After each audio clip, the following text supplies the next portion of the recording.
This channel does not promote any violent, harmful, or illegal activities. All content provided by this channel is meant for an educational purpose only. SIR অর্থাৎ special intensive revision আপনারা সকলেই জানেন ইতিমধ্যেই কিন্তু অনেকেরই notice এসে verification সম্পূর্ণ হয়েছে। তো অনেকেই আছেন বুঝতে পারছেন যে আমাদের কাছে কোনো ডকুমেন্ট নেই, সেক্ষেত্রে আমাদের নাম তো বাদ পড়বেই। দেখুন অনেকগুলো ডকুমেন্ট দিয়েছে, প্রত্যেকটা মানুষেরই কিন্তু এই একটা না একটা ডকুমেন্ট আছে, যদি না থাকে সেটাও কিন্তু আপনারা বানিয়ে নিতে পারেন।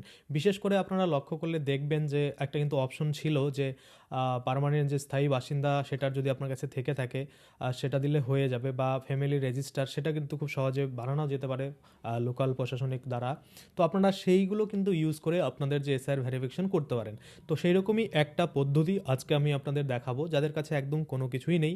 আমার কাছে অনেকেই এমন এসেছে যাদের কোনো ডকুমেন্টই নেই সেই 11টার মধ্যে, কিন্তু সেই 11টা ডকুমেন্টের মধ্যে কিছু কিছু মনে করুন যে অপশন রয়েছে যেগুলো আপনারা কিন্তু বানাতে পারেন। যেমন পার্মানেন্ট রেসিডেন্ট যে সার্টিফিকেট সেটা, অর্থাৎ স্থায়ী বাসিন্দা সার্টিফিকেট যদি আপনার কাছে থাকে সেটা দিয়ে কিন্তু আপনারা ভেরিফিকেশনটা সম্পূর্ণ করাতে পারবেন।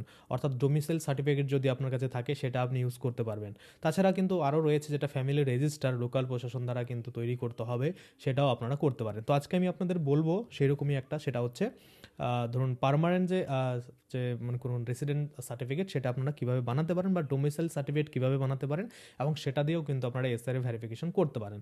এবার সবার প্রথমেই আমি আপনাদের বলবো যাদের একদমই কোনো কিছু নেই, মনে করুন হচ্ছেই না, না এসসি কার্ড আছে, না মনে করুন জমির দলিল আছে, না খতিয়ান আছে, না কোনো কিছুই নেই, একদম হচ্ছেই না, মানে একদম হবেই না ভেরিফিকেশন, তাদের ক্ষেত্রে কিন্তু এই পদ্ধতিটা অবলম্বন করতে হবে।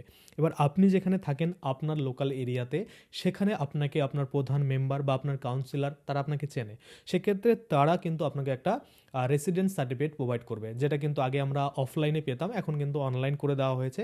কিছু ক্ষেত্রে দেখা যায় কোনো মেম্বার সেটা কিন্তু ঘোষণাপত্র হিসাবে আপনাদের দিয়ে থাকে, এবং সেই ঘোষণাপত্রটা আপনাকে স্ক্যান করে কিন্তু আপলোড করে অনলাইনের যে মানে ডিজিটাল সার্টিফিকেট সেটা কিন্তু আপনাকে কালেক্ট করতে হয়। এটা শুধুমাত্র যে রেসিডেন্ট সার্টিফিকেট সেটার জন্য না, আপনারা সকলেই জানেন যে বর্তমানে ইনকাম সার্টিফিকেট, ক্যারেক্টার সার্টিফিকেট সমস্ত কিছুই কিন্তু অনলাইনের মাধ্যমে আবেদন করে নিতে হয়। তো প্রথমত সেটা আপনাদের জোগাড় করতে হবে। আমি যদি আপনাদের ওই রকমই একটা সার্টিফিকেট দেখানোর চেষ্টা করি, আমার কাছে একটা ছিল, এইখানেই আছে, আমি আপনাদের দেখাই। এক ব্যক্তি কিন্তু এই প্রথমত এরকম ঘোষণাপত্র নিয়ে এসেছিল, আপনারা দেখতে পাচ্ছেন এরকম ঘোষণাপত্র নিয়ে এসেছে, এবং এই ঘোষণাপত্রটা আপলোড দেওয়ার পরে যে রেসিডেন্ট সার্টিফিকেট রয়েছে, বাসিন্দা সার্টিফিকেট, সেটা অনলাইনে আবেদন করার পরে পেয়েছে, এবং সেই যে রেসিডেন্ট সার্টিফিকেট বা স্থায়ী বাসিন্দা সার্টিফিকেট পেয়েছে, সেই সার্টিফিকেটটা দিয়ে আবার ওনাকে কিন্তু আবেদন করতে হবে ই ডিস্ট্রিক্টের মাধ্যমে, যেটা এসডিওতে আবেদন হয়ে থাকে অফলাইনে। আপনারা গেলে সেখানকার যে কাউন্টারগুলো রয়েছে সেখানেও আপনারা আবেদন করতে পারবেন। সেখানে আপনাদের বলতে হবে যে আমরা ডোমিসাইল সার্টিফিকেট আবেদন করতে চাই, সেক্ষেত্রে ডোমিসাইল সার্টিফিকেট আপনারা আবেদন করে আপনাদের ভেরিফিকেশন করতে পারবেন। এবার ডোমিসাইল সার্টিফিকেট আবেদন মানে ভেরিফাই করতে, বা আপনারা আবেদন করে যে ভেরিফিকেশনটা করবেন, যার মনে করুন নেই কোনো কিছু, তাদের ক্ষেত্রে কিন্তু এটা প্রযোজ্য হবে, বা তাদের কিন্তু কিছু কিছু ডকুমেন্ট লাগবে। যেমন ডোমিসাইল সার্টিফিকেট প্রথমত আপনাকে আপনার মেম্বার প্রধানের যে সার্টিফিকেট সেটা কিন্তু লাগবে, যেটা আমি অনলাইনে আপনাদের দেখালাম যে এইভাবে আপনাদের নিতে হবে। প্রথমত দেখুন কোনো পঞ্চায়েত আছে আবার এরকম কোনো ঘোষণাপত্র দিবে না, এমনি আপনি অনলাইনে আবেদন করবেন, আপনারটা অ্যাপ্রুভাল চলে আসবে। আর কোনো পঞ্চায়েতের একটু ফ্যাকনা করে, একটু মনে করুন যে ফর্মালিটি পূরণ করে, এরকম আপলোড দিলে তারপরে অ্যাপ্রুভাল দেয়। তো সেক্ষেত্রে যেভাবে হোক আপনি সেই সার্টিফিকেটটা জোগাড় করলেন, করার পরে আপনাদের কী করতে হবে, ডোমিসাইল ই ডিস্ট্রিক্টের মাধ্যমে, বা আপনারা না পারলে যে কোনো সাইবার ক্যাফে গিয়ে কিন্তু আবেদন করতে পারেন।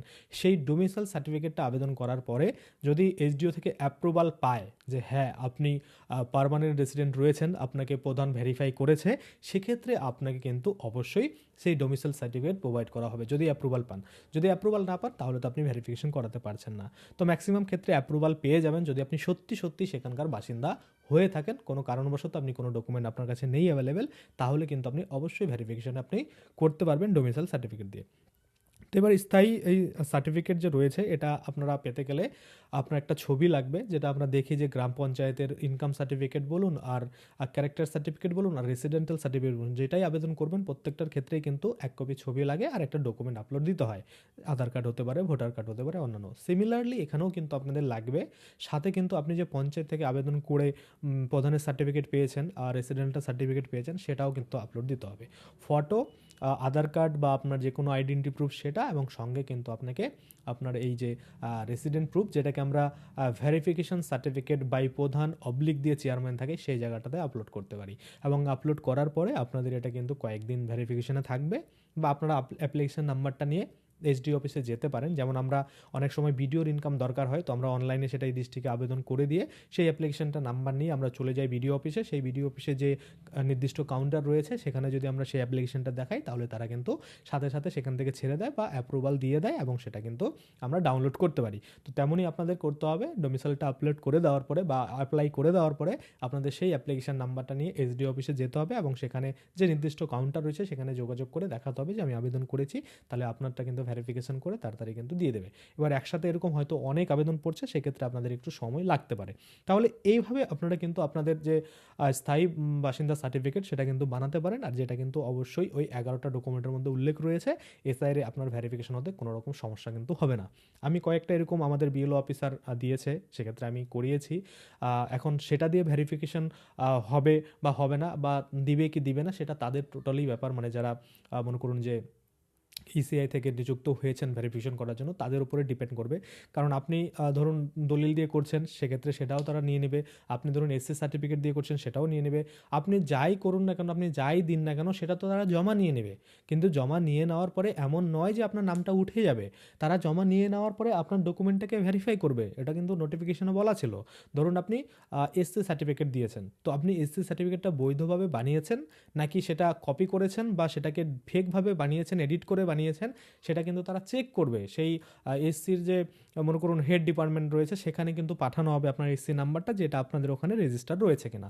যদি রেজিস্টার থাকে তাহলে আপনারটা ভেরিফিকেশন হয়ে গেল, আর যদি রেজিস্টার না থাকে সেক্ষেত্রে তাদের নিয়ম অনুযায়ী কী শাস্তি আপনাকে দিতে পারে সেরকম কিন্তু হতে পারে। এরকম কিন্তু ব্যাপার রয়েছে। তাই ভুলভাল কোনো ডকুমেন্ট কিন্তু দিয়ে দেবেন না। অনেকেই অনেক চালাকি করে যে ধরুন আপনার এসসি কার্ড ছিল, সেই এসসি কার্ডটাকে হুবহু কপি করে সেখানে নামগুলো চেঞ্জ করে দিয়ে ভেরিফিকেশনে চলে গেছে এবং ভেরিফিকেশনে জমাও নিয়ে নিয়েছে, চলেও এসেছে। কিন্তু জমা নিয়ে নিলেও কিন্তু সেটা কিন্তু ভেরিফিকেশন হয়ে যাবে না, কেননা সেই যে আপনি ডকুমেন্টটা দিলেন সেটা বৈধ না অবৈধ সেটা কিন্তু যাচাই হবে। সেই যাচাই করতে গিয়ে আপনি ধরা পড়ে যাবেন এবং আপনার নামটা কিন্তু বাদ পড়বে, এবং জালিয়াতি করার চক্করে আপনাকে কিন্তু কিছু ফাইন বা জেলও কিন্তু হতে পারে। সেক্ষেত্রে ইসিআইয়ের যে নিযুক্ত রয়েছে ব্যক্তিগণ, তারা কিন্তু যে অফিসাররা রয়েছে তারা কিন্তু সেটা সিদ্ধান্ত নেবে বা কী করবে সেটা কিন্তু তারাই জানে, নির্বাচন কমিশন জানে, তাই না? তো সেক্ষেত্রে আপনারা এরকমটা করবেন না। যাদের কিছু নেই একদম, তাদের জন্য এই উপায়গুলো রয়েছে। একটা হচ্ছে যে ডোমিসাইল সার্টিফিকেট, যেটা মনে করুন যে পার্মানেন্ট বাসিন্দা সার্টিফিকেট হয়ে থাকে, এবং সাথে কিন্তু আপনারা আবেদন করতে পারেন, সেটা হচ্ছে রেজিস্টারের জন্য, ফ্যামিলি রেজিস্টার, যেটা লোকাল প্রশাসন দ্বারা কিন্তু হয়ে থাকে। এবার সেটা আপনারা কীভাবে বানাবেন, দেখুন সেটা যদি বানাতে চান সিমিলার প্রসেস রয়েছে। আপনারা গিয়ে লোকাল প্রশাসনের সাথে যোগাযোগ করবেন, তারা কিন্তু একটা আপনাদের ফ্যামিলি চার্ট তৈরি করে দেবে। আপনারা হয়তো দেখবেন এসসি কার্ড, এসটি কার্ড তৈরি করতে গেলে কিন্তু ফ্যামিলি চার্ট লাগে, তো সেই রকম কিন্তু ফ্যামিলি চার্ট তৈরি করবে এবং আপনি যে বৈধ বা আপনার যে পূর্বপুরুষ এখানকার ছিল বা তাদের যে নাম 2002 সালে না থাকলো তারা এখানকার, সেভাবে কিন্তু একটা ফ্যামিলি চার্ট তৈরি করে সেটা কিন্তু, যদিও আমার প্রসেসটা জানা নেই, আপনারা কন্ট্যাক্ট করলে হয়তো তারা তারের মতো ভালো করে আপনাদের বুঝিয়ে দেবে, কী কী লাগবে সেটাও কিন্তু বলে দেবে।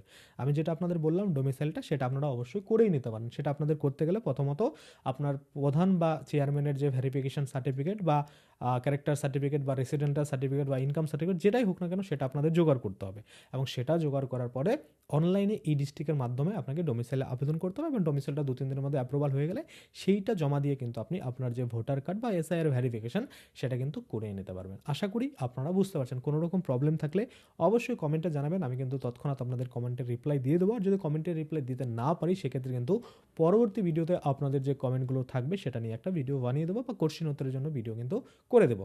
আশা করি আপনারা বুঝতে পারছেন। আজকের জন্য ভিডিওটা এখানেই শেষ করছি। যদি ভিডিওটা ভালো লাগে অবশ্যই একটা লাইক করে দেবেন। যদি আমার চ্যানেলে প্রথমবার ভিজিট করে থাকেন, নিচে একটা রেড কালার সাবস্ক্রাইব বাটন দেখবেন, ওখানে ক্লিক করে সাবস্ক্রাইব করতে পারেন। আর সাথে যে বেল আইকনটা রয়েছে ওখানে ক্লিক করে বেল আইকনটাকে এনেবল করে দেবেন। তাতে করে কী হবে, যখনই আমি এই ধরনের কোনো ভিডিও বানাবো সেটার যে নোটিফিকেশন সেটা কিন্তু আপনার কাছে পৌঁছে যাবে। ধন্যবাদ।